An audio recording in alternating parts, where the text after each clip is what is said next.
my gosh. I am so scared right now. Oh god! Oh. It was only the fan. It's only the fan. Only a fan. I have never played a game this intense. Oh god! Shut the doors, shut the doors, shut the doors! Oh, please don't see me, please don't see me, please don't see me, please don't see me, please don't. I'm so scared right now, I'm so scared. Can you tell how scared I am right now?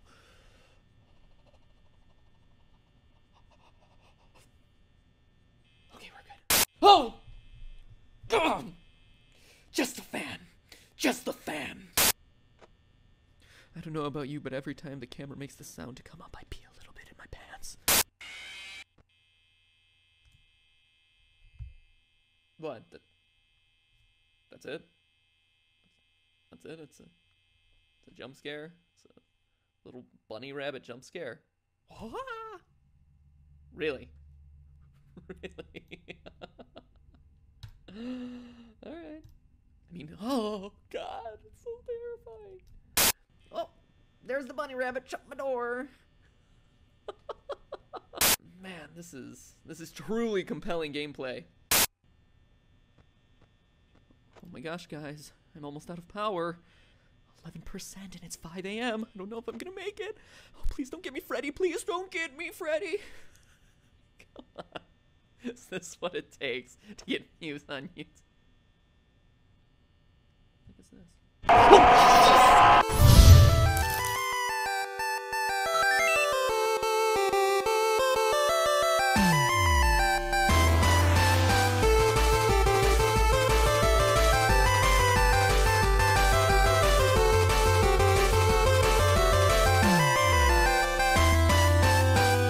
Hello, Internet! Welcome to Game Theory, where fear is our middle name. Matthew Fear Patrick. It's a very strange name. Okay, I'll admit it, I didn't give Five Nights at Freddy's enough credit when it first came out. A few jump scares from creatures that, aren't that scary. People overreacting to it on YouTube. Meh, pass. But then when I asked you about it, you showed overwhelming support for an episode on the game on Twitter, so I began to dig a little deeper. And what I found was some of the most interesting storytelling, most intriguing mysteries, and most disturbing events I'd read about in a long time. Now, if you were just to play the game straight through 5 days, the story would actually come across as pretty superficial. You're the new night guard watching the security cameras at a Chuck E. Cheese-style restaurant called Freddy Fazbear's Pizza. 4 animatronics roam the halls at night because the owners don't want their servos to lock up. Bad news is, you can't let them near you, or else they'll kill you on the spot because you look like a naked endoskeleton. Ow, ow! Show them those circuits! Apparently, one of them bit someone back in '87, presumably.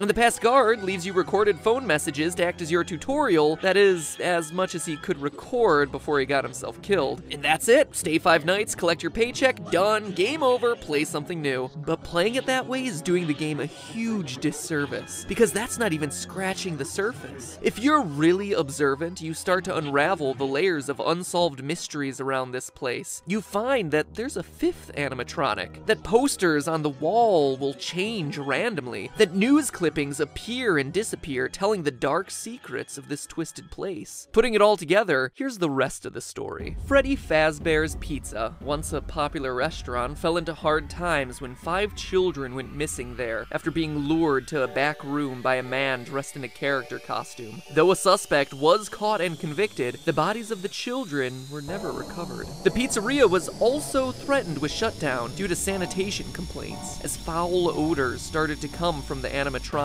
blood and mucus oozing from their eyes and mouths. The last article, written years after the incident, states that the pizzeria would finally be closed by year-end. In addition to the core 4 robots, Chica, Bonnie, Freddy, and Foxy, there's also a 5th, unofficially referred to as Golden Freddy. Ignoring the rules of physics, Golden Freddy appears and disappears at will, can inexplicably travel through doors, wherever, causing strange hallucinations. And when he attacks you, you're not taken to the typical game over screen, your game crashes. So that's unsettling. And there's also strange messages appearing on the walls, repeating the words, "It's me." According to the game's creator, the place is indeed haunted by what we can only assume to be the spirits of the 5 lost children. So that's the gist of it. Murder, missing children, foul odors, killer robots, and pizza.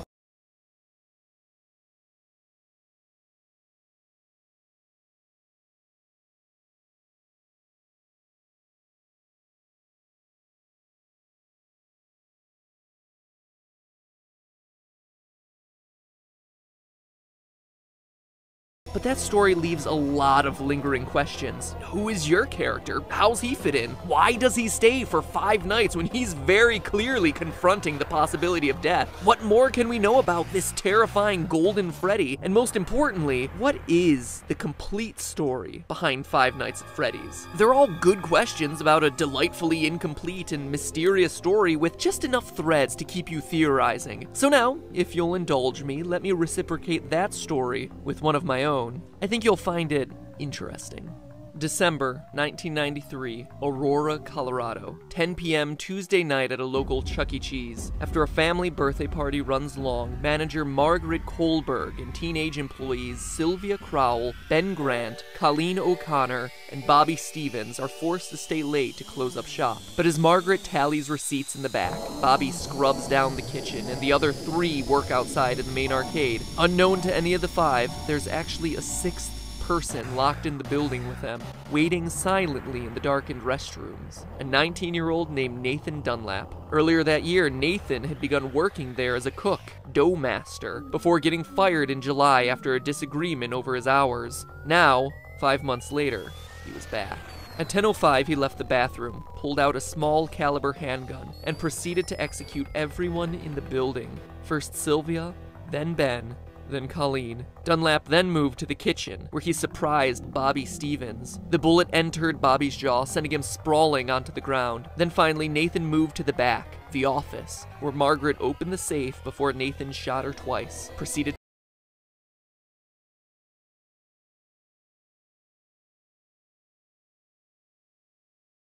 then Colleen. Dunlap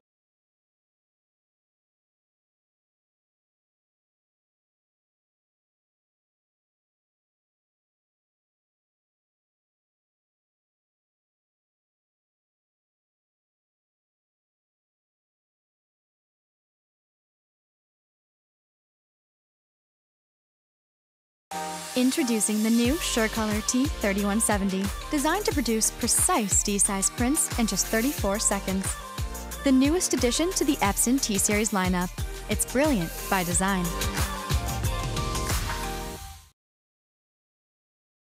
And the past guard leaves you recorded phone messages to act as your tutorial, that is, as much as he could record before he got himself of physics. You're not taken to the typical game over screen, your game crashes. So that's unsettling. And there's also survived the shot to his jaw. After he was knocked to the floor by the bullet, he went limp, played dead. All worth mentioning, all is limp, and to make light of the real-life events by comparing them to bear costumes and animatronics. But I do want to point out that these similarities do exist. And what else is limp and appears to be a lifeless, empty suit in the game? Golden Freddy. Surviving the attack, Bobby was able to go to trial and be a damning piece of evidence in the case against Nathan Dunlap, ultimately leading to his death sentence. Which animatronic surprises you by appearing randomly? The one you don't expect and has no clear pattern?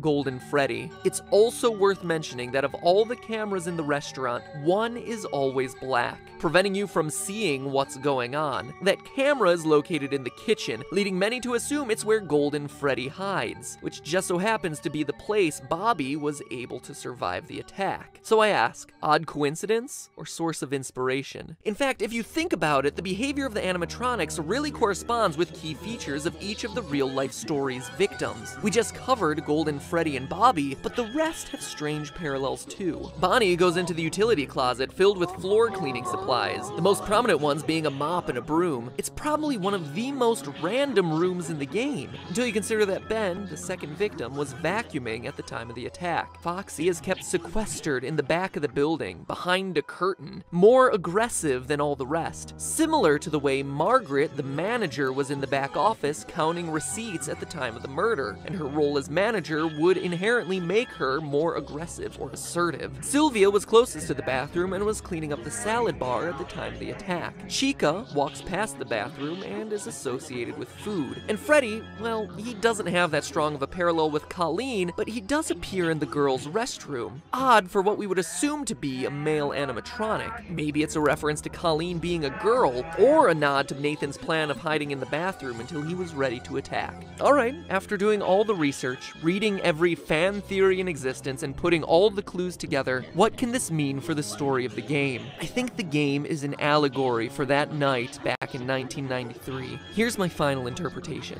You, Mike Schmidt, are the murderer, former employee of Freddy's Pizzeria. Like Nathan in the real story, you were fired for the reasons stated in the Day 7 pink slip: tampering with the animatronics, being unprofessional, odor. Maybe it was your tampering with the robots that caused the infamous bite of 87. Regardless, like Nathan, you were mad and wanted to get even. So you lured children to the back using a costume, killed them, stuffed their bodies into the animatronic suits, hoping to get the place shut down, then left. Notice that the newspaper clippings never say it's an employee of the company luring the children away, but we know it must have been someone with access and knowledge of the employees-only section of the building. And as the newspaper clippings clearly show, just like Nathan, you were caught almost immediately, captured on the security footage. You were arrested, tried, and convicted, forced now to live on death row. The Freddy's Pizzeria you work in now are just the nightmares that haunt you, taunting you every night with the phrase, "It's me, it's me." It is you. You are the killer. The nightmare is also why everything is so surreal. Posters switching at random, heads on the animatronics glitching, Golden Freddy appearing and disappearing at will, taunting you as the one that got away. It's also why you're only at the pizzeria from midnight to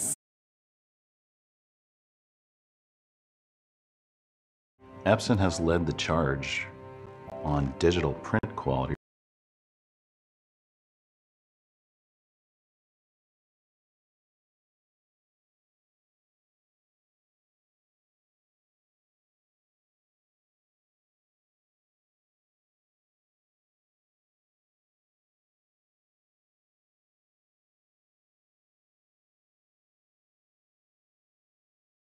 Industry. The new Epson ink technology gives me great confidence that what I produce today will be here tomorrow, long after I'm here.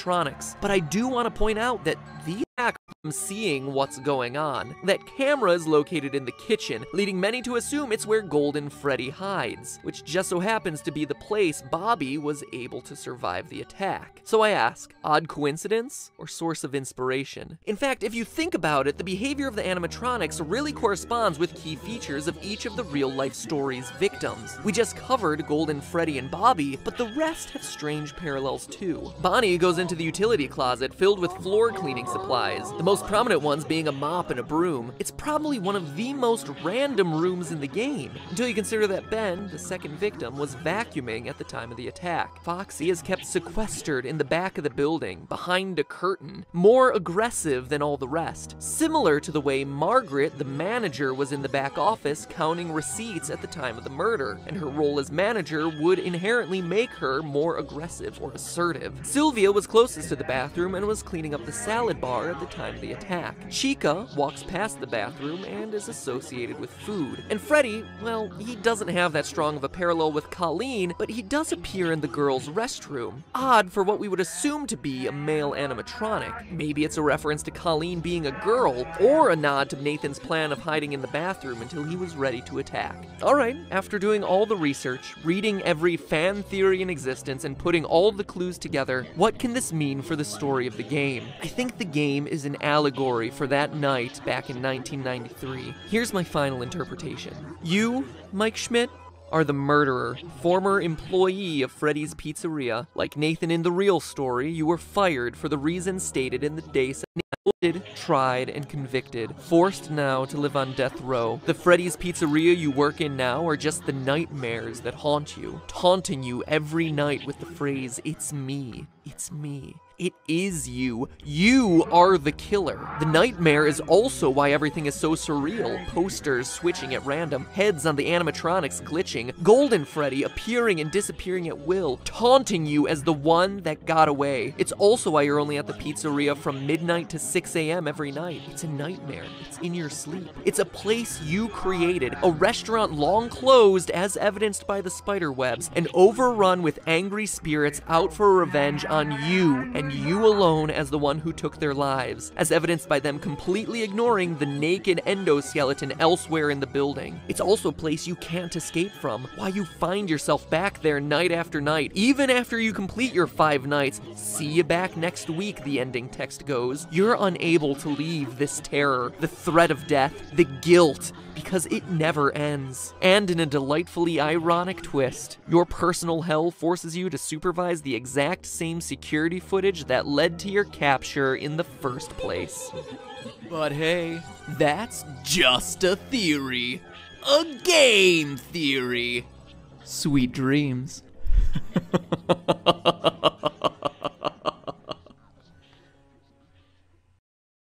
You know what October reminds me of? Traveling from door to door in order to get free snacks on Halloween. But get this, with Nature Box, every month is like your own personal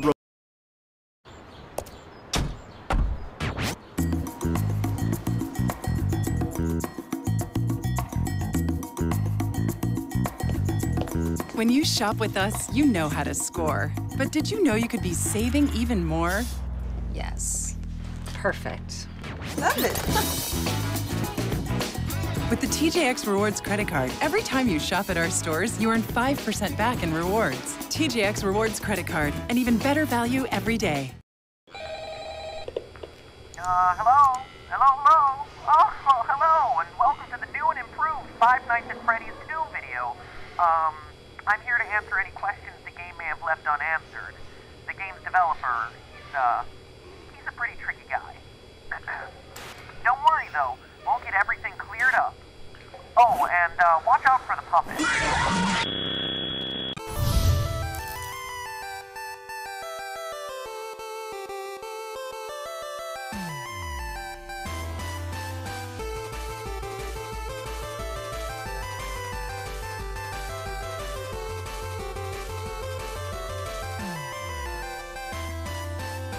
Hello, Internet. Welcome to Game Theory, the show that promises not to include any more gratuitous jump scares, unless that's just what I want you to think so I can lull you into a false sense of security and scare you again. But I wouldn't do that. I'll just let the uncertainty of whether a jump scare is going to happen or not drive you insane for the rest of this episode.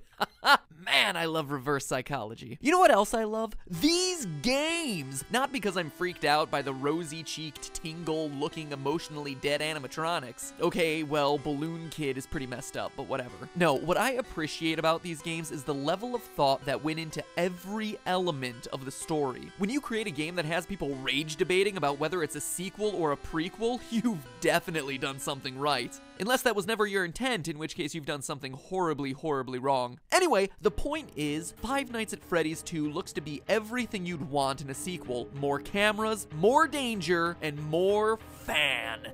Oh, the fan. But that also comes with more questions. Questions about the game's lore. And while others will provide you with the jump scares, I provide you with what everyone really wants, answers. Well, maybe not everyone. What an elite, educated subset of you really want, answers. So grab yourselves a slice of Freddy Fazbear's signature pizza, cause we're about to dig in. Ugh, tastes like cardboard. Let's get the big one out of the way first. Is the game a sequel or a prequel sequel? And what I mean by that is, contrary to popular belief, just because it has a big 2 slapped next to the name doesn't automatically mean the game comes after the first one in a timeline sense. It's a sequel, yes, but it tells a prequel story. Take for instance these all-time classics: Psycho 4: The Beginning, Lion King 1.5, and the actual all-time classic Godfather Part 2. All of them sequels that just so happen to also be prequels. It's not mutually exclusive. So where's Five Nights at Freddy's 2 fit in? Knowing its place in the timeline is crucial for understanding its story. Well, to figure that out, let's focus on the paycheck you receive at the end of your 5th night. The date places the events of the game in 1987, a whole 6 years ahead of when we determined the first game took place in our first video. Sounds like a prequel, but we found that date in the first game by calculating Mike Schmidt's hourly pay and comparing that to the minimum wage of the 90s. If Scott Coffin, the game's developer, is just picking random numbers for the payments, this bit of evidence would be meaningless. Except that he's not. At the end of Five Nights 2, you get paid $100.50. Divide that by the 30 hours worked and you get $3.35 an hour, the exact minimum wage for 1987, which means that us using minimum wage calculations to identify the year of Five Nights 1 is a perfectly valid way to prove it, and shows that it takes place after the events of Five Nights 2. Still don't believe me? Players brave enough to survive the extra night 6 are rewarded with a bonus check and a newspaper clipping that says the toy robots are getting scrapped, and that the old ones are going into storage for a new, smaller scale version of the restaurant. That would explain why the old models reappear in Five Nights 1 and the toy models don't. And notice how it mentions a smaller version of the restaurant. The building in Five Nights 1 is significantly smaller than the setting of Five Nights 2. Need more evidence? What about the fact that on the first night in the office, the phone guy explains that the robots used to walk around during the day just like they do in Five Nights 2, but not anymore. Or the fact that phone guy dies in the first game, making it hard for him to also be the phone guy in Five Nights at Freddy's 2 if it takes place after. Call me the Phantom Menace, cause every way to Sunday, this game is a prequel. So with that revelation out of the way, we're able to piece together the rest of the timeline and dig a little bit deeper. Posters everywhere in Five Nights 2 welcome you to this new location, implying that there was another Freddy Fazbear's Pizza somewhere before this one. Additionally, the phone guy makes reference to it on night 1, mentioning the old location and how it was left to rot. So we know that there was one Freddy Fazbear's Pizza for the first game, one for the second game, and one that came before both of them that we've never seen. But even before that, the phone guy also mentions an even older restaurant called Fredbear's Family Diner, which, aside from its confusingly different name, also had different owners. So let me recap. There's the restaurant from the first game, which is the last in the timeline. The one that you're currently working at in 1987 in Five Nights 2, an older location of Freddy Fazbear's Pizzeria left to rot, and the original Fredbear's Diner. Jeez, I hope you're still with me, because this is more complicated than the Zelda timeline. Anyway, it's at this first location, the diner, where the whole story begins. Submitted for the approval of the Game Theorists Society, this is the true tale of Five Nights at Freddy's. When you die in Five Nights at Freddy's 2, before you've even gotten over the jump scare, you sometimes get a screen like this. Oh, turn it off! Turn it off, it's too horrifying. That, youngsters, was E.T. for the Atari, a console that came out before the NES. Yes, around the same time as the dinosaurs. It's widely considered to be the worst game of all time, hence me reacting in a horrified manner. See? Humor, folks. But seriously, you get these disturbing death minigames which, true to the 1987 setting, use Atari-esque graphics to depict various horrific events. All the while, a creepy robotic voice spells out letter by letter things like help them, save them, or save him. These death minigames are the most important piece in figuring out the true story behind these games. Let's start with this one. This death minigame has you playing as Freddy, taking cake to screaming children at a birthday party. As Freddy rushes around trying to keep the whole party happy, a single sad child looks on from outside, when suddenly you're powerless to do anything but look on in abject horror as a purple man pulls up in a car, murders the child, and drives off. It's my belief, loyal theorists, that this game takes place at Fredbear's Diner, and is chronologically the first event that we see in this timeline. How do I know? Well, it's a small establishment, and there's only one animatronic, Freddy, as opposed to all the other games which show other robots. But more importantly, this murdered child is the one that sets everything into motion. One of the new tasks added to Five Nights at Freddy's 2 is winding a mysterious music box that we're told placates one of the animatronics. If you fail to wind the music box, what you're introduced to is this terrifying thing, the puppet. It looks like No-Face from Spirited Away. You know what else he looks like? Take a look at that murdered child again. See how his tear tracks remain visible on his face, even after he's dead? If we assume that they'll continue to stay with him into the afterlife, we can make a pretty good case that this kid's murdered spirit eventually found its way into the puppet animatronic. But that's not all. What jump scare happens after this Save Him minigame? After seeing this tear-stained child's murder reenacted in 8-bit,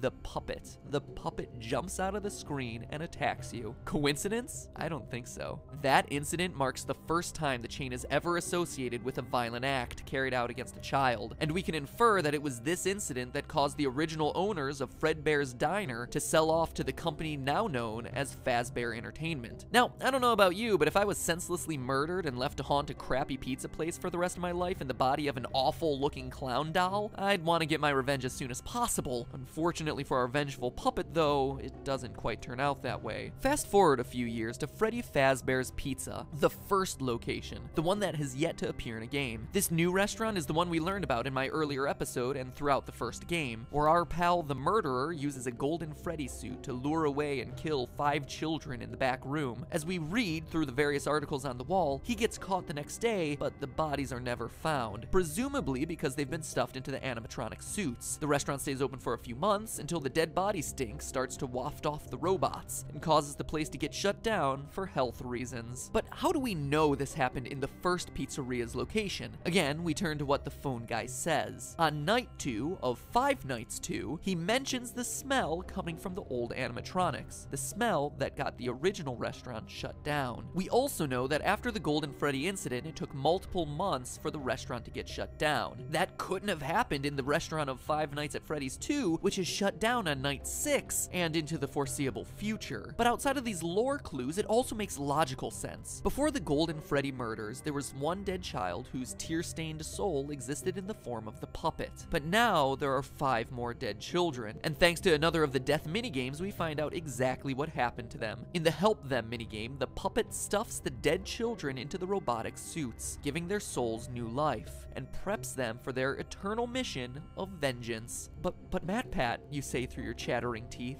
there are only 4 dead children in that game. To which I tell you, look closer if you dare, for the frame right before Golden Freddy's head jumps out and attacks features the lost 5th dead child, and what started as a haunted puppet has suddenly become an army of possessed animatronics out for revenge. But wait, that's not all we know. We also know the murder was committed by the same guy who killed the first child. How? Look at the Foxy death minigame. Twice, Foxy runs out to meet the kids, but the 3rd time we see the tall purple man again, smiling, Foxy goes into the other room to find 5 dead children. The man in purple strikes again. Skip ahead to 1987, finally bringing us to the events of Five Nights at Freddy's 2. The old animatronics have been retired, and the cute new versions of all our favorite friends come equipped with facial recognition software that just so happens to be connected to a sex offender database. Seems like an oddly specific detail, right? Until you consider that the last restaurant was closed for having children get kidnapped and killed by an employee. It's a safety measure. You see how it all ties together? So you have some animatronics possessed by vengeful spirits and another batch on the prowl for predators. But that doesn't stop our friend the Purple Man from continuing his life's work of murdering children at Freddy Fazbear's Pizza. As we learn from the phone guy on nights 4 through 6, the new restaurant is once again under investigation as, well,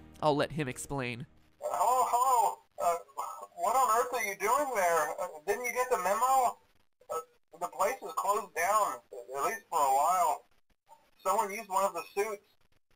We had a spare in the back, a yellow one. Someone used it.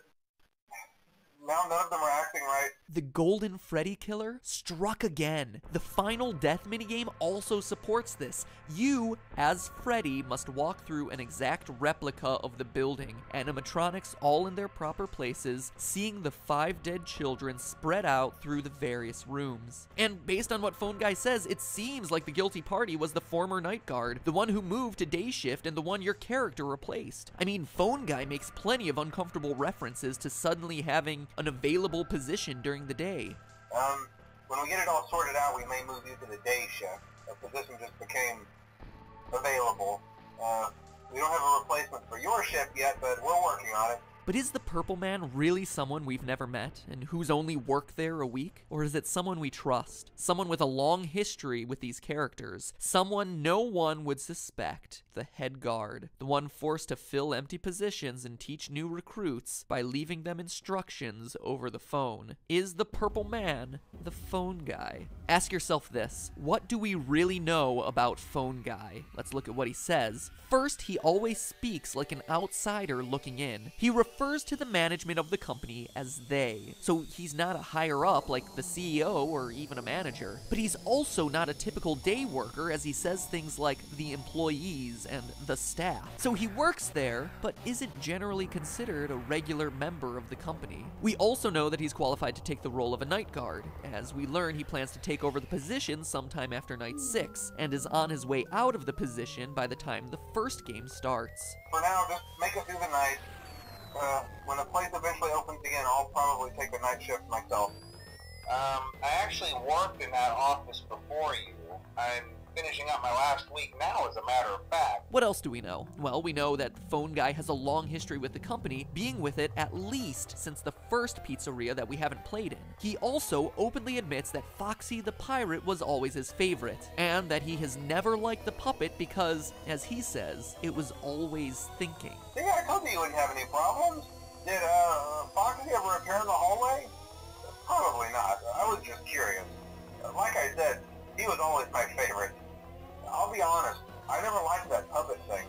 It's always thinking, and it can go anywhere. Okay, but what do we know about the Purple Guy, the Golden Freddy Killer? Well, let's look at the minigames again. He has a long history with the franchise, killing since it was Fredbear Diner. We see him smiling as he watches Foxy perform, Phone Guy's favorite, right before Foxy sees the room of dead children. We know that the puppet and the killer wouldn't get along, which would explain Phone Guy's discomfort around a creature that he describes as always thinking. And here's the bombshell. We know the killer is a security guard. How? On very rare occasions during the Save Them minigame, while Freddy chases the puppet, the Purple Man appears and chases you. Look on his chest. It's an orange badge, the kind that would be given to a security guard. Now look at his eyes. Notice the white spots? An odd, seemingly innocuous detail. But now look at Golden Freddy. Look deep into his dead, vacant eyes. What do you see?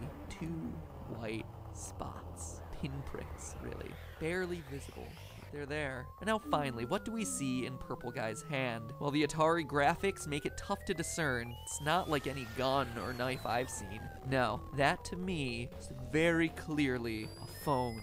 The robotic voice is spelling out for you, save them, save them. But when Purple Guy, Phone Guy, catches you, the screen crashes and all you're left with is, you can't. But that's not where it ends, Internet. As you and I both know, there's still Five Nights at Freddy's 1. If this game is last in line and the puppet is truly pulling the strings behind all of this, you might be asking yourself where he is in Five Nights 1. We know the other animatronics got scrapped, but this ghostly guy should still be around if this timeline I proposed is correct. And get this, the puppet is in the first game. Take a look at the east hallway. Seems pretty normal, right? But every so often, the posters on the walls change to this. A crying child with two streaming lines down his face. Look familiar? It should. The Five Nights at Freddy's series is about vengeance. One child, 6 children, more, looking for revenge against a sick child killer. The Purple Guy, the guy who just so happens to be the first voice you hear when turning on these games.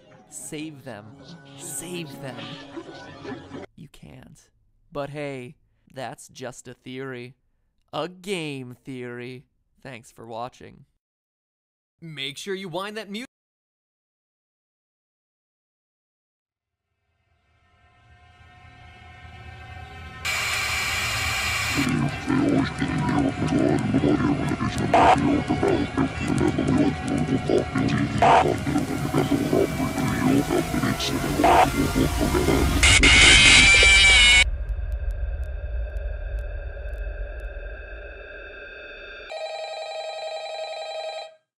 It's time.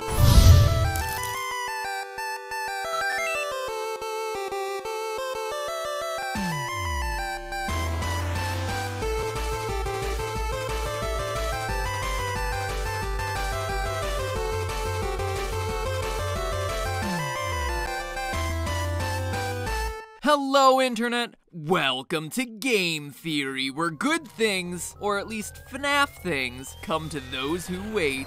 And man, when it comes to this game series, no one was waiting for anything. I mean, the second game came out 3 months after the first, the trailer for the third was 2 months later, and like 4 minutes after that, the game was available to download. So forgive me if I was caught with my pants down on that one. I just wasn't prepared for it. But even more impressive than that abbreviated timeline was your ability to rip that final game apart. Hours after the release of the game, people were discussing good versus bad endings, 8-bit Atari cake, glitching through walls, and punching a flipping code into cement bricks arranged like a telephone dial pad. In regards to that last one, I have 2 things to say. First off, well done to you guys for figuring it out so quickly, and secondly, Scott, seriously. Seriously, Scott? Oh look, here's a wall. Let me just dial in my phone number. Beep boop boop beep boop boop. What? When did we jump from a point-and-click horror game to magical fantasy? This thing is like platform 9 3/4. I expect Harry effing Potter to apparate into Pirate's Cove or something. Jeez, here I was thinking that you'd plug your numbers into,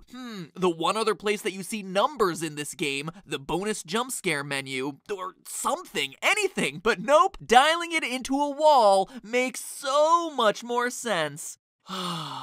Okay, sorry, just needed to get that one off my chest. Moving on. Now, with 15 days at Freddy's under our belts and a few overtime hours clocked in for good measure, we have ourselves a completed video game trilogy, with the third game giving us more jump scares, more phone guy, and more fan. But this game also contains the final clues we need to get some closure on this game's deviously vague story. Scotty C certainly didn't make things any easier for us, but at this point I think we finally have enough puzzle pieces scattered across the 3 games to assemble a fairly accurate picture of this franchise's lore. Since you guys had a, let's just say, above average interest in this theory, I wanted to create something that answered as many questions as possible about this franchise. But beyond just the details, the question we all want an answer to is, what exactly happened in the story throughout this series? It's a pretty fundamental question to not have an answer to, and yet, despite thousands of videos, forum entries, and Tumblr posts, whoa, hey, put that away, you behave yourself. This game is already scary enough without you sticking your hook somewhere it doesn't belong, okay? Despite all those things, we still don't have a clear picture on the details. Yes, there's a child killer on the loose, the infamous Purple Guy, who's been using Fazbear pizzerias as his hunting ground of choice for years, but going into the third game, we still weren't sure about who this guy was or even how many victims he'd officially taken. Then there are the animatronics. Sure, we generally understand that the killer's dead bodies have been stuffed into some of the suits, and that with the help of the puppet, the kids were able to find new life in those robotic bodies. But then, what about Shadow Bonnie and Shadow Freddy, who randomly appeared in FNAF 2 only to become prominent figures throughout Part 3? How do they fit in? What about the ghostly Golden Freddy, someone we've been talking about since the first game, and yet we still don't really know anything about him? Well, now that we finally have all the facts, I think it's time we revisit my timeline I presented in the last episode to see what I got right, what I got wrong. Yes, you heard that. Wrong. No shame. I'm a big boy. Mommy, wow, I'm a big kid now. And finally fill in the missing details to create what I believe to be my definitive Five Nights theory. And boy, howdy, it is a doozy. So strap in, theorists. You wanted it. You're about to get it. Overall, the timeline of the franchise I presented in the last video still holds strong. Decades before the name became a horror legend meriting its own theme park style attraction, Freddy Fazbear got his start at Fredbear Family Diner. It's here where our story begins as Purple Guy takes his first victim, something we see in the Take Cake minigame from Five Nights at Freddy's 2. What tells us that this is Fredbear's and first in the timeline? Well, as I said last time, in addition to it being a small space, the only character we see is Freddy, whereas all other minigames feature multiple animatronics. He's also holding a cupcake. Since that would later become Chica's signature item, the event depicted in this game must have come before she was created. Additionally, notice that the Purple Guy's murder takes place outside the building. This is the only time we see him murder someone outside the walls of a Fazbear building, which implies that this is likely his first victim. Serial killers often have what's known as a signature, a way of killing that's unique to him and him alone. For Purple Guy, his signature is dressing in an animatronic costume, then luring children to the back of the pizzeria and killing them there. But this murder occurs before he developed this particular style, implying that it's the first. From there, we know that the puppet jump scare that always follows this minigame, combined with the tier design on both the dead child and the puppet's mask, implies that the soul of the first child now exists in the puppet. The event caused the original owners to sell the Fredbear name, who then rebranded and avoided the negative PR, becoming what we know today as Fazbear Entertainment. They then opened a new chain of restaurants, which we never saw in the games, until the release of Five Nights 3. This is not Fredbear Diner like many interpret, but rather the first location of Freddy Fazbear's Pizza, predating the events of Five Nights at Freddy's 2. How do we know? Well, by paying close attention to the old recordings of Phone Guy dug up in FNAF 3, he introduces us to Freddy Fazbear's Pizza, not Diner, before explaining the functionality of the special spring-lock suits. Welcome to your new career as a performer/entertainer for Freddy Fazbear's Pizza. Right now we have two specially designed suits that double as both animatronic and suit. He also lets us know that the animatronics are still allowed to walk around freely during the day, meaning that this is happening before the bite of 87, in which an animatronic bites someone during business hours, removing their frontal lobe and resulting in the animatronics being restricted to moving around only at night. For ease of operation, the animatronics are set to turn and walk towards sound machines. As Phone Guy informs us, and as we see in the Stage 01 minigame, there are two specialty suits, a Golden Bonnie suit and the origins of the infamous Golden Freddy. But the lifespan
actually short-lived as we learn about their one fatal flaw. After learning of an unfortunate incident at the sister location involving multiple and simultaneous spring lock failures, the company has deemed the suits temporarily unfit for employees. The classic suits are being retired to an appropriate location. Now, let's pause here. 2 employees are killed by the failure of a Bonnie suit and a Freddy suit. Where else in the game do we see Bonnie and Freddy sharing a unique feature that no one else in the game possesses? Shadow Freddy and Shadow Bonnie. Could this be the origin of the paranormal Shadow suits? Yes, actually. Shadow Freddy and Shadow Bonnie are tied to the ghosts of the employees who died in the spring suits. Get this, the employees' bodies were taken out of the suits, which is why their appearance is more paranormal and why they can't possess them as well as the children can. Plus, having this as their origin would explain the in-game behavior of both suits. In FNAF 3, we see that purple guy hides in a secret safe room that has been built into every pizzeria. A room that's hidden to customers and invisible to the animatronics programming. During the minigames that occur between nights, we see Shadow Freddy lead the other animatronics to this secret room, only to cause them to glitch out and then get torn apart by Purple Guy. This supernatural origin story is how Shadow Freddy is able to enter the safe room when other animatronics can't. How he's able to lead you to that room in the first place when other animatronics wouldn't be able to see it based on their programming, and No way. It's Monday the 18th! That'd be really helpful.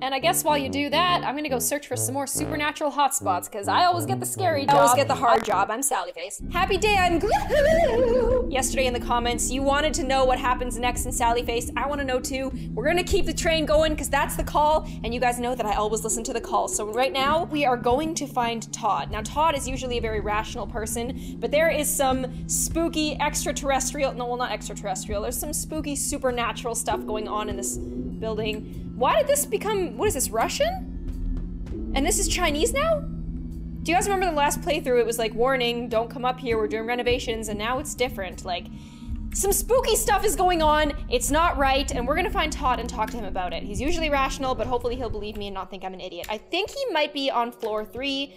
We'll do a little checkaroonie. I hope he believes me. I hope he doesn't laugh at me and think I'm stupid for believing in all these ghosts. But me and Larry both saw these ghosts on different occasions, so here we go. Todd? You home? Todd? Please, let me in. Hey, Sallyface. Sorry it took me a minute to answer. I was wrapping up a tutoring session with Ashley here. Have you two met? No, I haven't. She's very pretty. What are pretty girls doing here? Hey, I'm Ash. Hi, Ash. You're so gorgeous. You must be Sallyface. I've heard so much about you. Me? You have? Oh, I didn't know that. Okay, I need a minute. Yeah, all good things, I swear. I'm glad I finally got to meet you. Me too, you too. I mean, it's nice to meet you as well, okay? I don't really talk to pretty girls very often. Well, I'd love to stay and chat some more, but I've got to get going. Thanks for helping me out today, Todd. No problem. We can work more on algebra next week. Sounds good. I'll see you guys later. Hopefully I run into you again soon, Sallyface. Yeah, that'd be awesome. That'd be wonderful. Enjoy the weekend, boys. Bye. You too. Oh my goodness. Why didn't you tell me you were what ghosts? Why didn't you tell me you were tutoring her? Are you all right, Sal? You seem a bit anxious. Oh, yeah, I'm good. I'm cool. Okay, so what brings you this way? Ash seems nice. Is she a freshman too? What's she like? Her full name is Ashley Campbell. She's a freshman like us and an overall nice person. She has some trouble with math, so I've been tutoring her for the past couple of weeks. In exchange, she occasionally assists me with my art assignments. Oh, she's artistic. She sounds like a great friend. Oh, I can't breathe. Sure, I suppose so. You didn't come here to talk about Ashley though, so what's up? Yeah, that. Okay, I see dead people. Don't tell Ashley. Please, I need your help. Happy Death Day to you. Okay, recap. I was stuck reliving the same day over and over. Or do you believe in ghosts? I'm just gonna start with I see dead people. Todd, I'm gonna say I need your help first because this Todd guy is very rational. I'm very nervous. I'm not feeling like myself right now, so I'm just gonna say I need your help. I need your help. I need to change my shirt.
Can't get it over this mask. And Ashley, wow, thank you for telling me your story. I think I may be of some assistance with your exploration of the paranormal. Specifically, I have a suspicion that an apparition resides in my bathroom. Huh? Really? I did not expect that coming from you, Todd. Yes, it does seem to be a strange coincidence that your Megan and my apparition are both found in bathrooms. However, it could also be that the water pipes act as some sort of conductor for them, though that is only speculation on my part. Do you have the Gear Boy cartridge with you now? Yeah, I do. Perfect. Let's go check out the bathroom. All right. Come on, Gear Boy, you better go off. Otherwise, you're gonna make us both look stupid. What do you usually do to call upon Megan? Does the Gear Boy always light up when she's near? It doesn't light up every time. Usually I just start talking to her. Sometimes she comes out, and sometimes she doesn't. A little unpredictable. Okay, go ahead and try the same thing here so we can attempt to summon the spirit. Hello? Is anyone here with us? We're not going to hurt you. We're your friends. I prom. Hello? Is anyone there?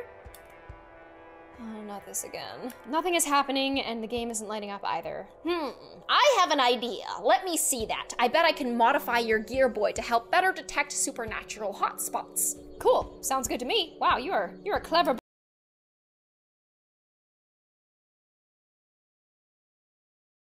boy, aren't you? I will need 2 things in order to complete the alteration. First, I'll need something to amplify the device's reception, and second, something to boost its electrical output. So, like an antenna and a battery pack? Sure, I'll be in my room once you're ready. All right, where the hell am I gonna find an antenna and a battery pack? I don't know, but it's gotta be done. Oh, Todd smokes a little hookah, and he has little baby pictures in his living room. That's nice. Todd's parents' room? Can I go in? Todd's parents are in there. I don't want to bother them. Yeah, okay. Todd? Bob. I like your fish. That's Bob. He's okay. My parents insisted that I needed more nature in my life to counterbalance all of this technology. They're hippies. He is cute, though. All right, I'm gonna go find the things. Where can we find? I just heard some coughing in Todd's parents' room. Lisa is sick and they're sick too. Like, why are all the adults sick right now? It's kind of freaking me out. Okay. Ew, stop! Charlie's old place. Now, last time I came through here, I didn't want to go in the bathroom because he took a giant donkey shit in there, and so I'm gonna see if I can go in there now.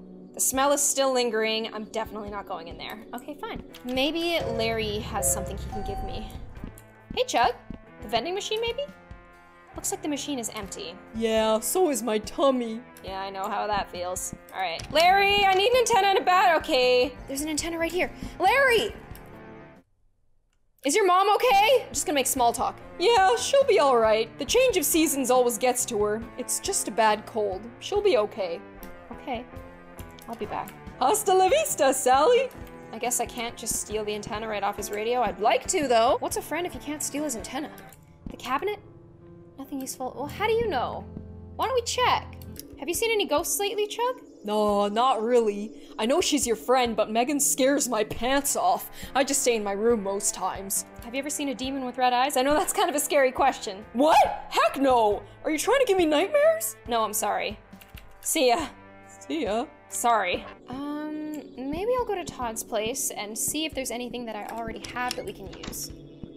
Because I just really don't feel like I'm gonna find anything. I've swept everything. Hey, you.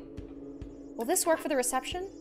Okay, the key card, the walkie-talkie. Maybe the walkie-talkie? That antenna's a bit too small for our purposes. What about the power? Will any of these work for the power? Yes! Yes! The battery from your walkie-talkie will work perfectly. Good thinking, Sally Face. Oh, thank you. Okay, so for reception, we need something else. I just need to find something for reception. I just need a long antenna. Where can I find a long antenna besides Larry's room? It's the only place that I've actually seen one. Let me take that antenna. Yeah! Hey, mind if I borrow this antenna from your scanner? I guess that'd be okay. Thank you. Thank you, thank you, thank you, thank you, thank you! We have the things we need! Yes! Up to 202, where Todd lives, and he's gonna help me, and we're gonna talk to ghosts, and it's gonna be real fun. Hey, Todd. Look what Sally's got! Will this big, long antenna work for the reception? Please say it will. Yes! This will work perfectly. With the 2 components you retrieved and my own equipment, I can adequately make the modifications to the Gear Boy I spoke of earlier. Give me a moment to get it ready. Perfect! Great! Awesome! Let's talk to dead people! Okay, all set. Behold, the Super Gear Boy! I love it. Oh, maybe I don't. Cool? Don't worry, you can still play games on it. It'll only be in ghost hunting mode while this strange cartridge is in it. Oh, awesome. You had me worried for a second. It's the only fun I have, okay? However, I unfortunately needed a few extra parts from your walkie-talkie and wasn't able to salvage it.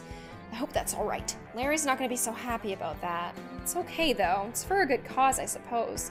Wonderful. Now, for the best results, you'll need to hold the system out with the antenna fully extended. Oh great, so I'm gonna walk around looking like an idiot? To do so, press the shift button. The screen will glow if it detects any paranormal frequencies in close proximity. While it's flashing, press that R button there to produce a large electrical discharge. If my theory is correct, then the surge of electricity will provide an ample source of power to energize nearby apparitions and possibly other supernatural elements as well. Okay, I think I get the gist of it. So shift if I feel like it's a good spot, and then R if it looks like a good spot. Okay, I suggest that we take it for a test run in my bathroom. Yeah, okay, Todd. Don't do anything creepy in the bathroom with me. Sounds good. Whenever you're ready, hold up the Gear Boy by pressing shift. Here we go, I'm nervous. Is there gonna be a ghost here? We're gonna find out! Adventurous spirit is really sort of encapsulated on a motorcycle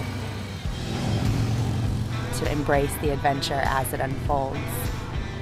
You know, you're really feeling what you're traveling through. I love that about traveling on a bike.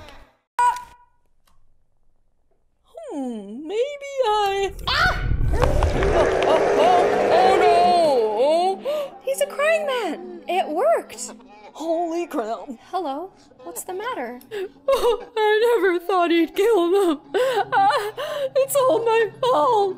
Who? What are you talking about? Stacy and her daughter. God, what a fool I was to fall for a married woman. When I found out the secret of the gear boy, this guy, he fell in love with a married woman, and then the man came home and killed them both. So maybe this is that story, and maybe they lived here in this apartment. Well, if it makes you feel better, it's never a crime to follow your heart.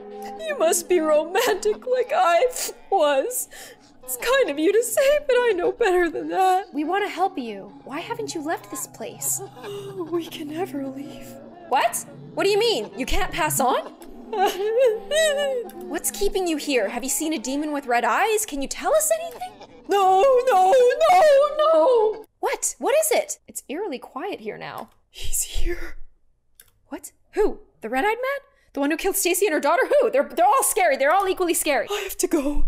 I'm sorry. No! Ah! No! Oh, boy. That was a fully formed and conscious apparition. I've never seen anything like that. Are you okay? Yeah, I'm fine. It's just one thing to read about the paranormal and formulate theories, and a whole nother to actually experience it, huh? I know what you mean. It's a lot to take in. Well, we have some work to do. I think I've had my fill of excitement for today, so I'll stay here and do some research. I want to look into the history of Addison Apartments to see if I can find anything about past residents and the supposed murders. That'd be really helpful, and I guess while you do that, I'm gonna go search for some more supernatural hotspots, because I always get the scary job, I always get the hard job. I'm Sallyface. Perfect! Oh, and by the way, I noticed some extraneous static around the game cartridge. You may want to check it out to make sure it's okay. What do you mean? First, I'm gonna go to the 5th floor, and I'm gonna try to spawn Megan, and then we're gonna go to Larry's kitchen, because I've also spotted a ghost in there. All right, Megan. I'm ready for you. Megan? Megan, you never call me anymore, Megan. I thought we were friends. Anything? All right, nothing there. Cool. I guess I'm gonna go see Larry. How anticlimactic. I really thought that something was gonna happen. I'm gonna go ahead and not tell Chug what's going on because he will shit his panties. Oh, I'm gonna hold it up by this painting. Hey, anything going on here? No, all right. Hey Larry, check out this super gear boy. Todd made that? That's pretty awesome. Like, wait, is that my walkie-talkie? Oh, yeah, he needed the parts for the upgrade. I hope you don't mind. I can get us new ones. Damn, well, that's okay. Hopefully it'll help find out more about the ghosts and my curse. Yeah, agreed. Perfect. Okay, we agree on this. I thought he was gonna be so mad at me. I'll be back. Maybe the treehouse. I'm gonna check. It's a long walk, but we're checking anyway. Up we go! Is there anything going on in this beautiful tree? Oh! Somebody's in the treehouse! Ah! Who are you? Are you Jim Johnson?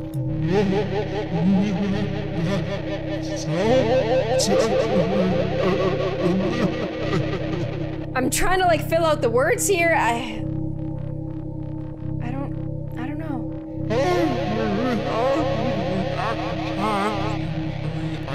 I don't have much time. Just remember...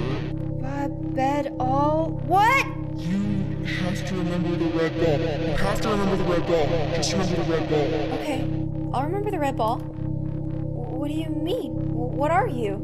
I have to go now. The red ball. Okay, what? I can't understand anything else! If you guys in the comments can solve this, that'd be super dope, because I don't know what's going on. The red ball. Okay, the red ball. Okay, got it. Okay, ooh. Just when I thought I was getting used to seeing ghosts, and then that happens. Whatever that was. My life is weird. Okay, we're gonna go down. Red ball, huh? Where have I seen a red ball before? I'll keep an eye out. At least I could make out the most important part. I think that was the point. Hey, Larry. I guess I'm not gonna tell you what happened in your treehouse, because that might be a little bit awkward, but I'm gonna go into your kitchen and see if there's anything going on in here. Ah.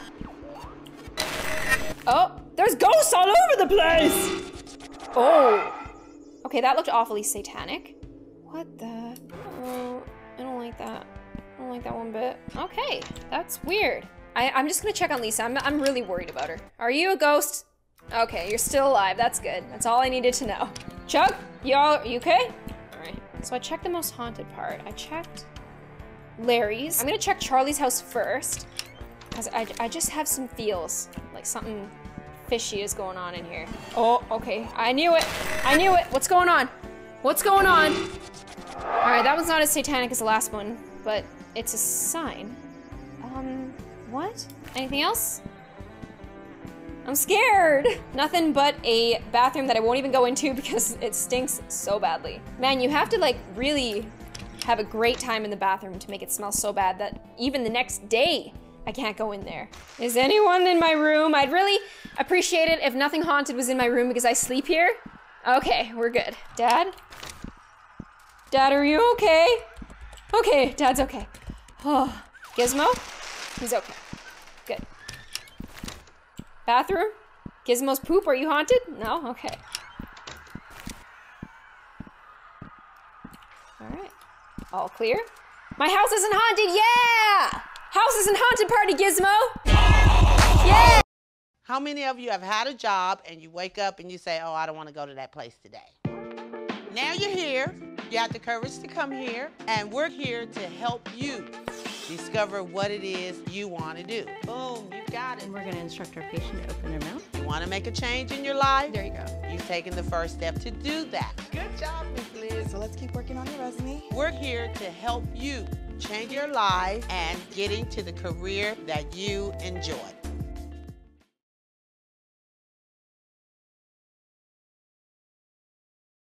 My God! He knows. Come on, come on, come on, come on. I'm ready to get spooked. Oh, yes! Is it Megan? Megan. That one didn't look good. The other two looked kind of friendly. That one did not look good. Are you still there, buddy? Okay, what I don't want is to whip this thing out around Todd and for my thing to go off. That would suck. Hey, Toddy boy. Okay, he's clean. He's on my side. It's strange, but I can't find any reports of past murders. The only one that comes up is our friend, Charlie. But look at this photo of him on the public record. Local murderer receives death sentence. What the? That does not look like Charlie. It gets even weirder. There's no trace of any of the officers that were here the day Mrs. Sanderson was killed. Not even in the classified police reports. What? It's as if they weren't here at all.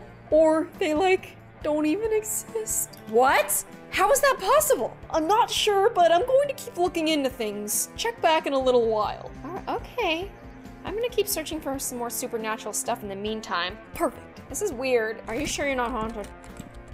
Why did Charlie look so weird in that picture? Was that cop I talked to a real cop, or was he a weirdo? There's so many things I don't understand. I'm so nervous. All right, I might have to go and talk to that old bat who talks too much. Because it appears that I'm running out of options. Miss Rosenberg, all right. Hey, lady. Oh, okay. All right, get ready for a wild ride, Mrs. Rosenberg. No way! Oh my, what a horrific device you have. Well, it's sort of hard to explain. You really shouldn't tamper with things that you don't understand. Oh, all right. Well, I should probably go check in with Todd again and see if he's found anything. I'm getting the hell out of here. Ooh. I didn't think that old bat would be the scariest thing I've seen today. Todd! Help! Todd, that was not cool. I found something interesting. It's a missing person case from 1987. Megan Holmes, age 7, lived in Addison Apartments with her parents, Luke and Stacy. Megan? 7, this is the same, this sounds like my Megan. Well, looks like it might be your little friend from upstairs. She must be the daughter that Greg from my bathroom was telling us about. The stories line up, right? Well, here's where it gets weird again. There's an update to the report, like 1 day after the original was filed, stating that the girl was found dead in Wendigo Lake, that's a few miles south of here, along with her parents, says they had been fishing and fell into the river and drowned. Some kind of mudslide or something. That's definitely her. Wait a second. I've seen that necklace before. I know I have. She's never wearing it when I talk to her, but I've seen it somewhere else. Since you haven't been able to summon her, even with the Super Gear Boy, perhaps finding that necklace will help somehow. Yeah, that actually makes a lot of sense. It's something she had a connection to when she was alive. Now I just need to remember where the hell I saw that thing. Does Lisa wear it? What are you up to now? Glad you asked! I'm doing some more research and reaching out to other paranormal enthusiasts online. If there is some kind of malicious presence in the building, there has to be a way to deal with it. Todd? I think you and I need to hang out more often. It's cool of you to help me out with this stuff. Anytime, Sal! Okay, see ya. I love you.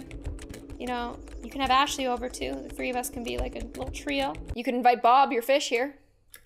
I'm down. I gotta go to Lisa, who is sick. I feel like I've seen her wear this thing before. Hi, Chug. Lisa, Lisa, Lisa, Lisa, Lisa, Lisa. You might have what I need. Lisa? No. All right. It's not Lisa. I really thought it would be. Where have I seen that thing before? Larry? You don't happen to wear a necklace, do ya? Have you seen this necklace? I don't think so, though it does look a little familiar. That's what I thought too. I'm pretty sure I've seen it somewhere in the building before. It belonged to Megan. I'm gonna try to find it and use it to summon her. All right, I'll come with you once you find it. Oh, well, help me find it. Sounds like a plan, Larry. Where is it? Mr. Addison. How may I help you, Sal? About Addison Tea.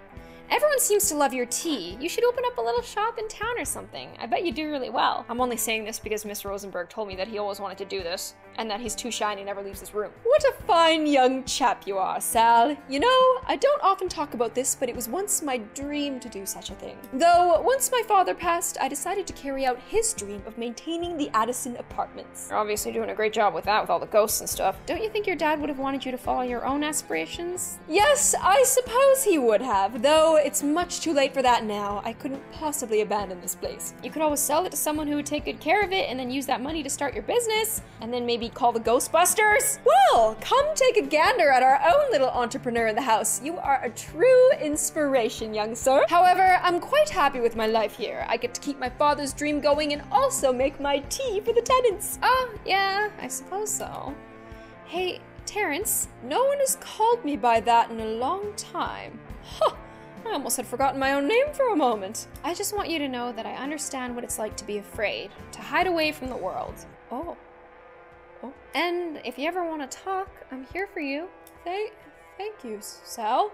You're a good person, a true friend. Why did that make him so nervous? Maybe it's in the lost and found? I don't know. Hey, I knew I saw that necklace somewhere. It's in the lost and found. Now Larry will see Megan for sure. Okay, here we go. Okay, work your magic whenever you're ready.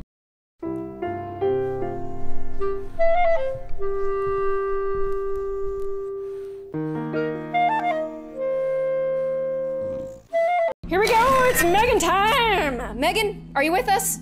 Megan? Megan? This is my friend Larry. We have some questions to ask you. Megan? There she is, my little girl! Stop! Hi, Sally Face. Holy fuck, Knuckles! That's not a nice word, Larry. You'll have to forgive him, Megan. He's never seen a ghost before. It's okay. My daddy says bad words sometimes, too. Where have you been lately, girl? What do you mean? I've been here the whole time. I've been trying to reach you. You've been the hardest person in the world to get a hold of. What, are you Miss Popular or something? I think when you're alive, you can't see the other side. The other side? What do you mean by that? Yeah, that's where we all live. It's just like this side, but a little different. Oh.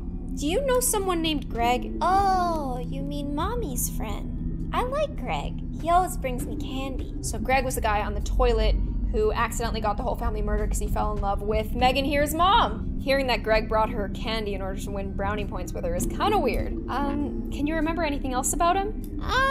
Just that he was nice and always brought candy. Oh, and my daddy didn't like him so much, but I don't know why. Oh, yeah, he was banging your mom. So, what can you tell me about your parents? I miss my mommy. She doesn't talk anymore. What about your dad? Daddy scares me now. He scares everyone here, but he wasn't always like that. He used to be nice like mommy. Oh, what happened? I remember they had a fight and then he was sad.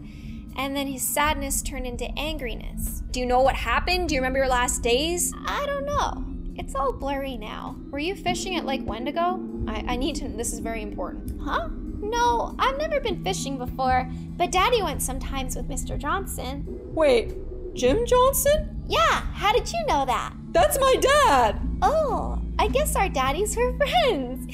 Can you tell me where he is? Do you know anything else about him? Please, I need to know. I'm sorry you lost your daddy. I don't know where he is. I just know Mr. Johnson and my daddy went fishing a lot. Huh? I'm sorry. Is this your necklace? I have it here. Hey, yes! Where'd you find that? It was downstairs in the bottom of the lost and found box. My mommy gave me that necklace. She was scared. She said it would protect me from the evil in the world. Do you know where your mommy is now? That's kind of a bad question, but... She's in her bedroom, but she never listens to me anymore. I don't think she can hear me. Do you think she... Uh-oh! What? Daddy's coming. He doesn't like when I talk to people. I have to go. Bye-bye! Wait, No. Megan's dad kind of sounds like a badass. And he's on his way. Shit. Yeah, they never seem to stick around long enough, I know.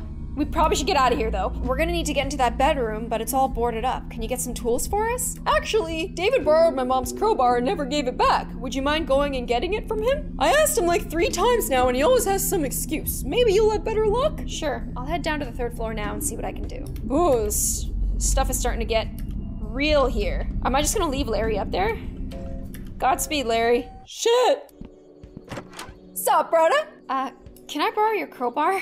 I'd love to lend it to you, but it's the only thing holding up my shelf right now. See those kids next door in 301? They're nice kids and alls, but they have these real loud parties sometimes. Shakes the whole wall and my shelf falls right down. If yins could talk to them for me, get them a little quieter, then I could let yins borrow that crowbar. Okay, I can talk to them. Thanks, Sal. I'd do it myself, but I'm all out of clean clothes, you see, and I just hate to be the old party pooper, you know? It's not a problem. I'll be right back. See ya. All right, you little buggers. Quiet, you! Hey, assholes! Shut... All right, I'm not gonna feel bad just because you're in a wheelchair. Yo, what's up, Sal? Hey, CJ, what are you up to? It's really loud in here. I'm trying to choose the music for our party tonight. Mind if I have a look? Go for it, little dude. All right. There you go. I think this is perfect. I think this is exactly what you need. All right, he might not like this choice. I'm gonna try this. How about this? No, this isn't really my thing. How about this? Come on. And nice to fall asleep to. How about this? Dude, I think this would put everyone to sleep. Good point, good point. Point taken, all right. Not that. You a little classical? How about this? Huh, you know, there's something interesting about this one. It's unexpected. It's classy. I think this could work. Great. All right, perfect. Nice knowing you, CJ. I'm just gonna go through your stuff. Who are you? Hi. Azaria. Hey, Z, what's up? Hey, Sallyface. I'm trying to choose a game for the party tonight. I've got this little book of games, but I don't know. Oh, can I take a look? What's the quietest thing I can choose? Be my guest. Musical chairs? How about... No. Charades, no. Duck, duck, moose. That could be pretty loud. Dodgeball, that's even worse. Ooh, telephone. How about you guys play a little telephone? You know, this reminds me of grade school. That touch of nostalgia could be just what this party needs. Thanks, Sal. Oh, you guys are gonna have the classiest party of your lives tonight. Are you haunted? All right, I'm out of here. Godspeed, good luck with the party, guys. CJ, you're a cool cat. Oh, wait, there's one more person. You. Hey, Sierra, what are you trying to prove? Oh, hey, Sallyface. I'm contemplating an alternate activity for tonight's party. My friends and I usually like to do our own thing, but I'm having trouble narrowing it down. Oh, is it okay if I look over your list? No ulterior motives here. Sure. D&D? Dungeons & Dragons? That's pretty good. Movie night, that could be a little loud. That could be allowed. Chess tournament? Karaoke is absolutely not. Debate? Okay, no shouting matches, no singing. Chess? Perhaps. Maybe they want to do D&D. I mean, Dungeons & Dragons, pretty quiet, pretty cool. Let's see. How about Dungeons & Dragons? We usually do D&D on Thursdays, so I sort of want to do something different tonight. Chess tournament. Boy, go for it. Oh, it has been a while since we've done a tournament. That's a perfect choice for tonight. You guys are gonna have the most boring party ever. I think that does it. Their party should be much quieter now. Now give me the crowbar! Sup, brother? I worked it all out with the college students and they're gonna have a much more low-key, quiet party this time. Wow, that's great news. Thanks for helping me out. Sarah would be so happy too. Last time our wedding picture almost blowed up to piece. Your wedding picture? Oh, picture, of course. I'm glad I could help. Right, let me grab that crowbar for you. 1 second. Here you go, buddy. Take care. Thank you. Thanks you too. I love it. All right, 504, here we go, baby. We're going. Oh, I'm so excited. In we go. Larry, you still in here? Okay, we are in 504. This is all boarded up, but you know what? It's time. I should be able to pull these boards off with the crowbar. Yes! Let's go! Oh, I'm so scared. Where's Larry? I can't do this by myself. Is anybody in there? Oh boy, okay, here we go. Ooh. Broken mattress. Broken shelf. Huge hole in the wall. Okay, I'm just gonna walk around with this real quick before going into that hole. I don't want to go into that hole. Okay. No, what is this? Oh no! The mattress is possessed. Stacy? Are you okay? You don't look okay. Are you okay? Oh yeah, she doesn't talk much according to Megan. Ah! Jeez! Alrighty then. Is there anything else? Is the cupboard haunted? No, hole time. There's a huge hole in the wall. Looks like there's room on the other side. Oh, I'd love to go in. Crawl through the creepy hole, point of no return? Fuck yeah.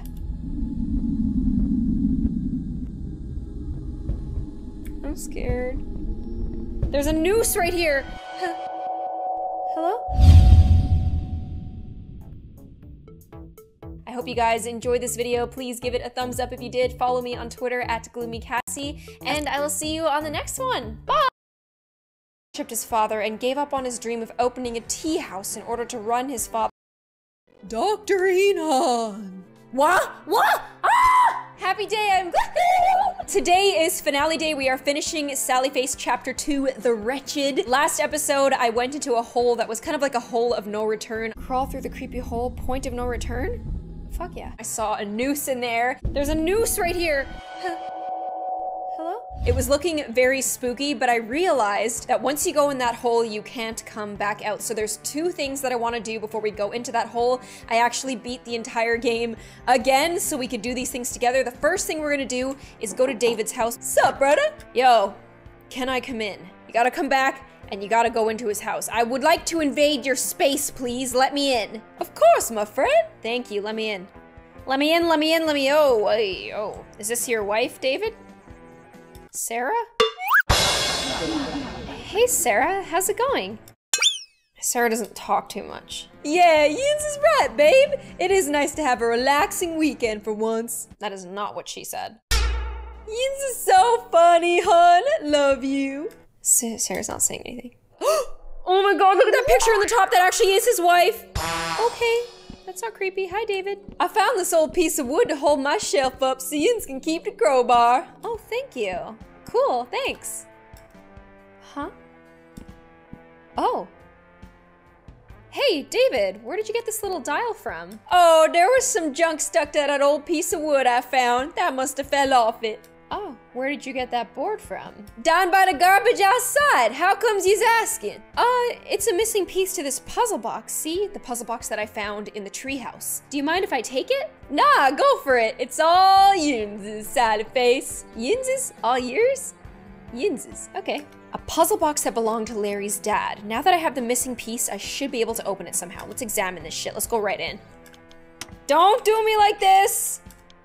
Please? No! Somebody gave me the hint that if you play Jim in the Gear Boy, it'll give you what you need to unlock this damn... What is it called? I feel like this is a symbol right here, this bottom left thing. Let's just call it a Nike swoosh. Nike swoosh square. Nike swoosh square.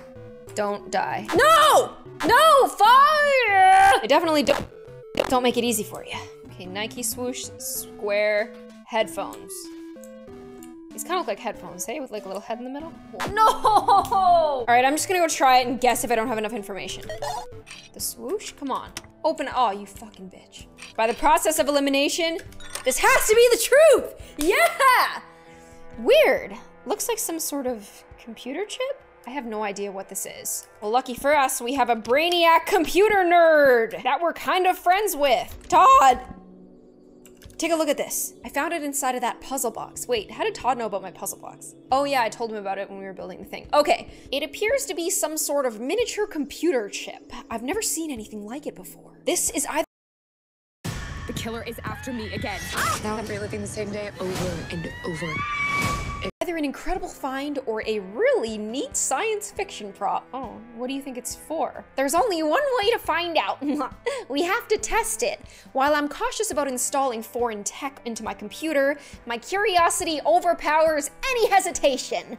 I should be able to hook it up with a few minor modifications. Give me a second. Okay, let's see what it's about. Let's find out the truth. I want to know what happened to Larry's daddy. Outstanding. It seems to have bonded to the motherboard on its own. This is remarkable. Hopefully I'm not like giving him viruses and stuff. What is it? I have no idea. It's all jumbled. Okay, let's just, don't be scary. Don't be scary. What's going on? Am I dead? Okay. I'm just smart, okay? You gotta read it backwards. It sounds like I'm cheating because I'm so smart. Fuck! Alright, so this is obviously backwards. You have found the cognition key. You found the cognition key? What is... Where am I? Oh boy, what does it say? Some things will appear broken. Don't be afraid. Your mind cannot handle it all at once. I can't understand. What? Everything will be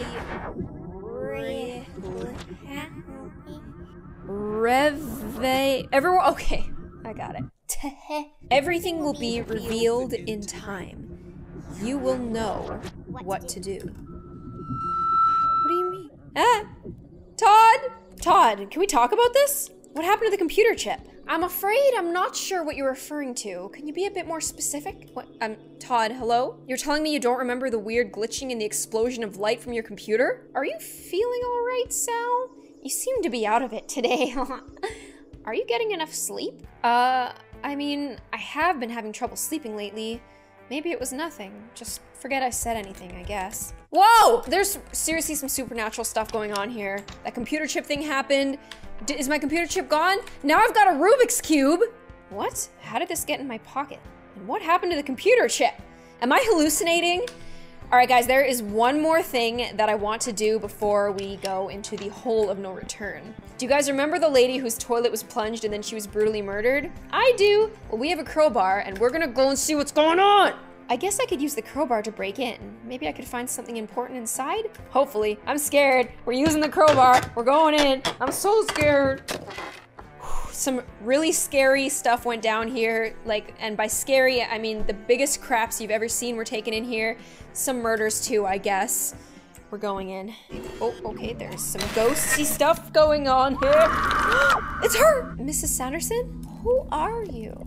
My name is Sal. I moved in after you died. Oh, I can't remember much of it. Just hazy pieces, like waking from a dream. Do you know what happened to my Herman? He couldn't bear to come back to this room. Movers came and took everything out for him. He looked totally defeated. You must have meant the world to him. So there's that. It's kind of positive. I miss him so much. This cold isolation is torturous. Oh no, why is she talking out of her throat? Ah! I wish we had never moved to this place. Then he would have never met them, and Charlie would have never... Oh no, it's coming back. Wait, who's them? And what did Charlie do? Don't worry, Mrs. Sanderson. Go hide. Goodbye, Sal. No! No. This upsets me greatly. Okay, last thing we're gonna do, we're gonna talk to Larry just because I was able to unlock his father's thing, and so maybe he'll be like, oh wow, good job. Larry, I got a lot of stuff. Wait, let's have a little talk. How are you holding up? I'm okay, I just can't believe I've been living in a building filled with ghosts and never realized it before. It makes sense if you think about it. You never sought it out. You didn't even believe in this stuff before. So even if you did see something strange, you probably just wrote it off in your mind as something more logical, you know? Yeah, you're probably right. I got a crowbar. Awesome. Go ahead without me. I'll be up in a minute. I have to make a stop on the way. All right. About the puzzle box. Your daddy's puzzle box. I may have opened it. Oh, I see you found the missing piece to my dad's old Rubik's Cube. And you completely solved it? Damn, Sally. I don't know how you did it. That sucker is tough to figure out. But what about the little metal puzzle box? You remember it, don't you? I didn't have a Rubik's Cube this entire time, Larry. I'm not sure what you're talking about, dude. Am I going crazy? Don't you remember I found it in your dad's chest from the treehouse? Hello? I remember you pulling out that old Rubik's Cube, but no metal box. Really? You should really try to get some good sleep tonight, man. I think you're wearing yourself out. Yeah, I guess so. I mean, you stupid idiot. Hasta la vista, Sally. Fuck you. I know what I saw! It is time. We are going to the 5th floor. We're gonna crow this damn door open. We're gonna go into the hole of no return. Let's just see our old friend here for good measure. Hi! I'm so sorry about what happened to you. This is the creepy hole. This is the point of no return. You ready? I'm ready. Are you ready? I'm ready. Let's go! Okay. Man, lucky I bet. Hello? This part of the game is optional. If you guys would like to see me play this, let me know. For now, we're gonna go through, baby. Luke? Can you hear me? Luke? Ah! Jesus! Ah! Oh, I don't like that one bit!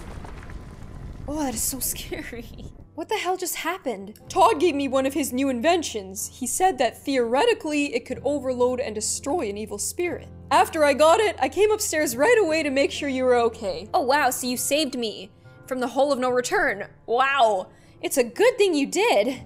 So that red-eyed creep has been here for decades? That was before I was even born. I guess maybe I'm not cursed after all. Yeah, who knew Addison Apartments had such a dark past? I thought living here with Charlie was freaky. Damn, this shit is nuts, dude! Well, I don't think we'll have to worry about that demon showing up anymore. Todd's thingy seemed like it took care of it. Oh. What? What's wrong, Larry?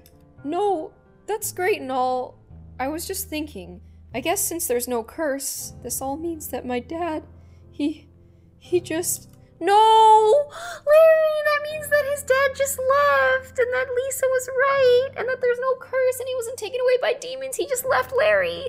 Oh, that is so sad. Oh, here we are with Dr. Greedy. I'm sorry, Sal. That's our time for today. The guards are giving me the look. Wait, that was only part of the story. I had hoped to get some honest insight from you today, especially with this being our last session and your trial in just a few days.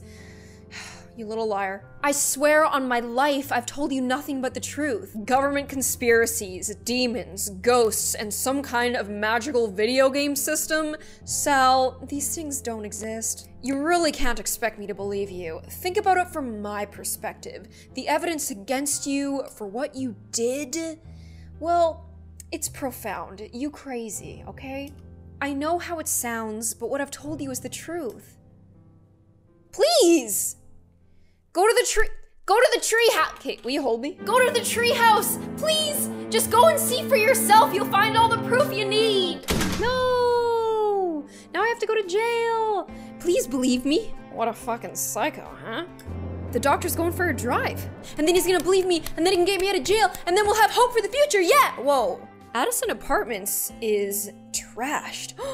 What happened to Larry? What happened to Lisa? What is the doctor thinking? This place is a real shithole. Maybe they were hallucinating because they were on drugs. Look at the sky, even the sky is poop colored. Climb up this tree house. It's actually quite nice in here. Oh my god, it looks so dilapidated. Shelves. Rusty tools and other various junk. A few old amateur paintings, probably Larry's, that kook. Is there anything here? Boxes? They're filled with clothes, books, and cassettes. Nothing of importance. This guy's drawing blanks, he's not finding anything. Seems to be a photograph of Larry's parents. Nothing strange about it, though. Ugh, there's absolutely nothing up here. I don't know what I was thinking. I guess I just needed to see it for myself. Sal was so convincing, and this whole thing has seemed off. Oh, Larry! Dr. Enon! What? Ah! Don't freak out, man. We need your help. You have to get Sal out of jail. This shit is much deeper than we thought. Please, you have to get Sal here. You can't be. Calm down, dude. You're gonna give yourself a heart attack. This is important. If Sal doesn't get here soon, then... Oh, no, oh.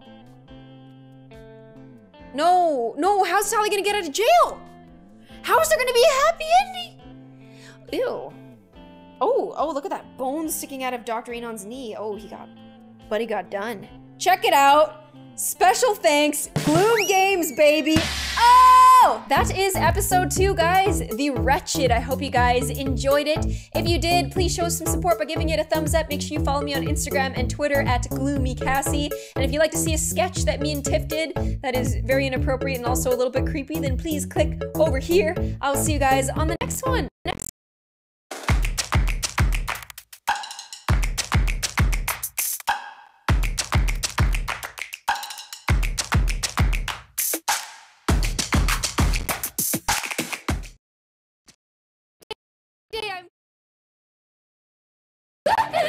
And the pigtails because Sally Face episode 3 is finally out. I've been waiting months for this. If you don't know what Sally Face is, it's about a little boy named Sally with a prosthetic face who moves into a new apartment with his father, and a lot of very weird stuff happens. It's just a narrative-rich, story-rich, beautifully weird game. If you've never played it before, then get it today because episode 3 is out today, or watch it on my channel, buy the game.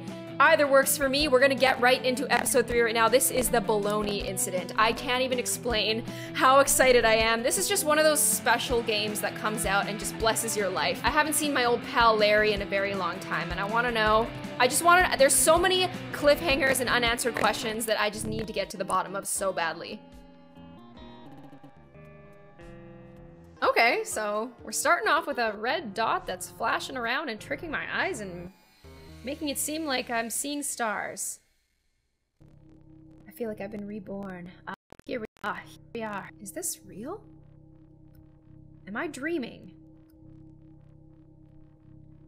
White room. Okay, wait. Don't forget what I told you. Find me in the white room.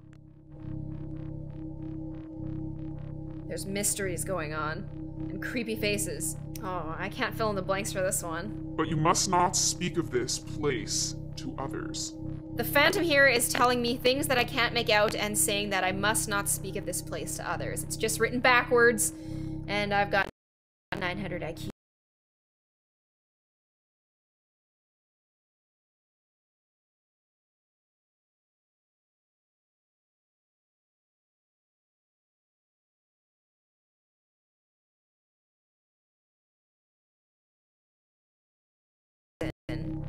And according to the Phantom, the only one who believed me is dead now. I believe that person to be Larry because he was my friend. He believed me through everything. We had some paranormal experiences that I explained to my therapist. My therapist didn't believe me. He let me get thrown back in jail. I don't know what to do. What should I do? R and then 3 letters. What's a 3-letter word with R? Run! Exclamation point. Runt. I don't know. Huh? You need to give me better hints! Roan. Rhine. I'd like to buy a vowel, please. Run. Oh, he was saying run! Okay, I'm just gonna go ahead and run as fast as I can. I'm gonna pull that lever. Yes, I am. I'm gonna pull the lever. I'm gonna pull this one. Ah! I'm gonna pull this lever. Ah! Ah! Please, please, please! I'm pulling both levers. What do you want from me? I'm just gonna pull. Ah, I can't. I missed it. Ah. Ah. Ah. Enter? Sure. There used to be a door here. Where am I? Is it true that you have chosen to forego legal help in favor of representing yourself? Yes. I've got nothing to hide. I've told nothing but the truth since the start. Can you speak to your conviction of being an innocent man? Are you sticking with the story you've told the police? Phone use. Talking to the fake news. I will share the truth. Are you saying your original story wasn't true? I have no comment on that. What happened to your head? There's a scar there. I guess I'm not really somebody to be talking about other people's heads. Can you comment on this supposed person who allegedly killed your mother? How do you explain no witnesses or evidence of any such person? I don't see the relevance of that now. Are you trying to frame me for that too?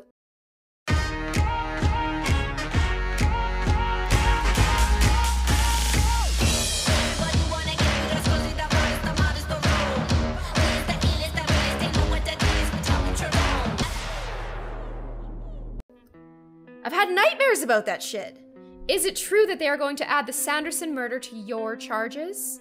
That would be news to me, but honestly, I wouldn't be surprised if they tried to pin that on me too. And what about Charlie Mansfield? You know, the creepy guy Charlie with the ponies? I have nothing to say about him right now, except that I did what I thought was right at the time.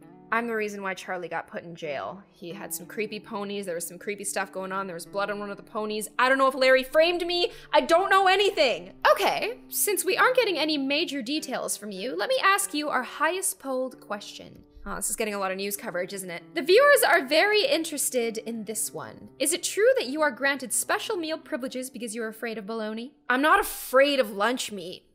Okay, well, it's a long story. Your trial is still a few hours away. I think we have plenty of time.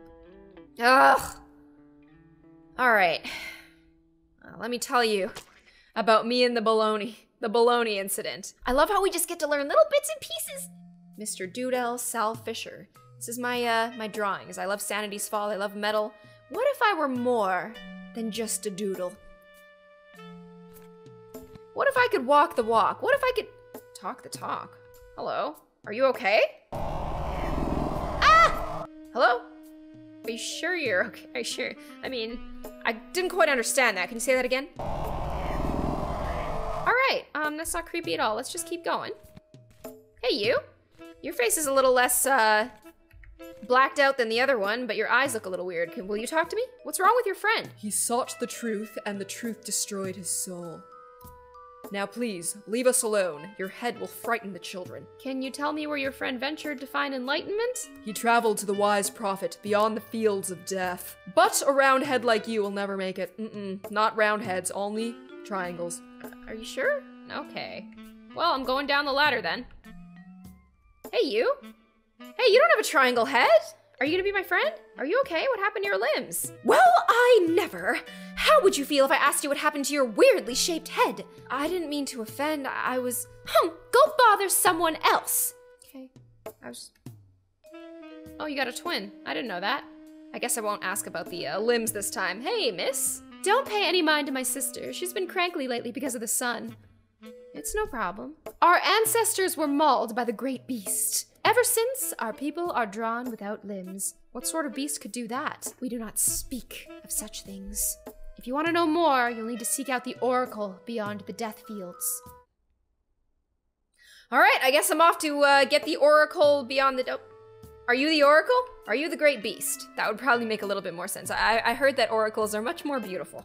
Well, fuck you too, friend. No, I'm sorry. Don't pay me any mind. My temper rises with the sun. The great beast hasn't been seen for over 100 years. Do you know where the prophet is? You mean the crazy old hag who lives beyond death? Just take that ladder down. It's always a ladder down, never up. You gotta go down to the depths to, talk to these people. I got this. Hey, an old man. How you doing? Hello? You shouldn't have come here. Where am I? A dark place. Is this the field of death? I'm trying to find some answers. I mean, by the look of that eraser and all those dead guys, this could very well be the field of death. Horrible things happen when the sun burns out. Oh, okay. Well, I'm off to the field of death. I'm sure I'll be fine. Ooh. Yeah, that's not scary at all. Why do they all have round heads? I guess that's why they were telling me that round heads don't make it down here. Ooh, a fortune. Maybe I can learn who my boyfriend's gonna be. Are you the prophet? I am called many names by the Styx. Do you know about the great beast? It crawled through the Great Hole many years ago. How many great things are there gonna be? It ravaged the Styx for decades, then was laid to rest by a magnificent magnificent explosion in the sky. Most believe the beast to be dead, though we know better than that. What's the Great Hole? Eons ago, we created a great hole in the papery fabric of this world. A hole that contains all of the knowledge in the universe. How do I get there? What is the truth worth to you? That's a good question. Kinda seems like I don't want to find out. I'd rather live a painful existence than not know the truth. My stick man is gonna find out the truth